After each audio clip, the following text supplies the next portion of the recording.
Praise the lord. నీకోసం వేసే మాట అని దేవుని వాగ్దానాన్ని వింటున్న దేవుని బిడ్డలందరికీ హృదయపూర్వకమైన వందనాలు తెలియజేస్తున్నాను. అందరు కూడా బాగున్నారు కదా? మీ అందరి నిమిత్తం ప్రతిదినం ప్రార్థిస్తున్నాం. దేవుని విశేషమైన కృప నిశ్చయంగా మీకు, మీ కుటుంబాలకు ప్రభు అనుగ్రహించును గాక. ఈ రోజంతా మీకు కావాల్సిన సహాయం దేవుడు నిశ్చయంగా మీకు చేయను గాక. ఈ రోజు దేవుడు మనకు అనుగ్రహిస్తున్న వాగ్దానము యెహెజ్కేలు గ్రంథం 36వ అధ్యాయము 26వ వచనము. నూతన హృదయం నీకు ఇచ్చేదను. ఆమేన్. నిశ్చయంగా ప్రియ దేవుని బిడ్డలారా, గాయపరచబడిన స్థితిలో ఉన్నారేమో. దేమంతా కూడా కలవరాలతోటి, నిందలతోటి, అవమానాలతో, వేదనలతో నిండబడి ఇంకా ఈ జీవితం వ్యర్థం, నేను ఏం చేసినా కూడా వ్యర్థము అన్నట్లుగా నీ పరిస్థితులు ఉన్నాయేమో. ఇంకా నేను బ్రతికి ఏం చేయాలి, ఏం సాధించాలి, నేను నమ్మిన వారే నన్ను మోసం చేశారు, నేను నమ్మిన వారే నన్ను బాధపరిచారు అని చెప్పేసి అనుకుంటున్నాము. కానీ ప్రియ దేవుని బిడ్డ, మన దేవుడు మన హృదయాన్ని కూడా నూతన పరచగలిగిన దేవుడు. చాలాసార్లు మనం అనుకుంటూ ఉంటాం, పరిస్థితులన్నీ మారిపోయి ఒకేసారి ఏదైనా అద్భుతం జరిగితే బాగుండు, పరిస్థితులన్నీ అనుకూలపరచబడితే బాగుండు అనుకుంటాం కదా. నిజమే ప్రియ దేవుని బిడ్డ, దేవుడు పరిస్థితులన్నిటిని అనుకూలపరచగలిగిన దేవుడు.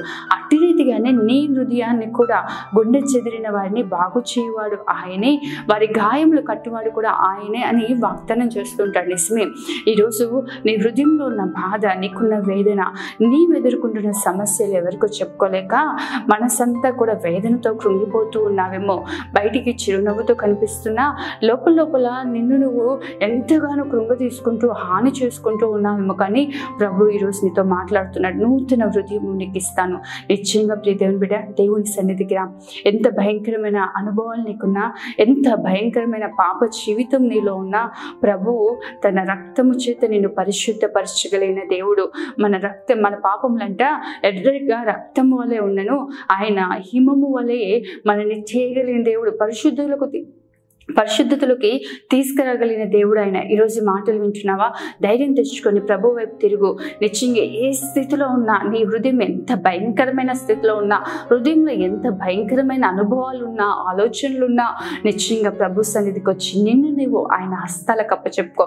సృష్టికర్త చేతికి నిన్ను నువ్వు అప్పగించుకోగలిగినట్లయితే ప్రభువు నీ స్థితిని మార్చగలిగిన దేవుడు. గొంగలి పురుగు సృష్టికర్త చేతికి తాను అప్పగించుకొని 40 దినాలు అన్ని మానివేసి తన చుట్టూ ఒక లేని సిద్ధపరచుకొని దేవుని వైపు ఆశతో కనిపెట్టుకుంటా ఉంటుండగా గొంగలి పెరుగు జీవితము అంట సీతాకోక చిలుకలా మార్చబడుతుంది. ఈరోజు కూడా నీ హృదయం అట్టి పరిస్థితుల్లోనే ఉందేమో. భయంకరమైన మురికి అంటే లోకాశలతో, శరీరీచ్ఛలతో, భయంకరమైన అనుభవాలతో, పాపముతో నిండి ఉందేమో.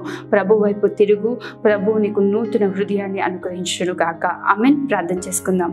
మహోన్నతుడైన తండ్రి, సర్వశక్తిమంతుడైన దేవా, సకలాశీర్వాదాల కారణభూతుడా, నీకే వందనాలు, స్తోత్రాలు. ఈ ఉదయం మీరు మాకు ఇచ్చిన వాగ్దానాన్ని బట్టి వందనాలు ప్రభువా. నిశ్చయంగా ఎంతమంది బిడ్డలైతే ఈ మాటలు విన్నారో ప్రభువా, వారి జీవితాల్లో బలమైన కార్యాలు జరిగించండి. వారి హృదయంలో ఎటువంటి పరిస్థితుల్లో, ఎటువంటి వేదనతో నీ సన్నిధికి వస్తున్నారు కానీ ప్రభువా, నిశ్చయంగా బిడ్డల జీవితాల్లో బలమైన కార్యాలు జరిగించండి.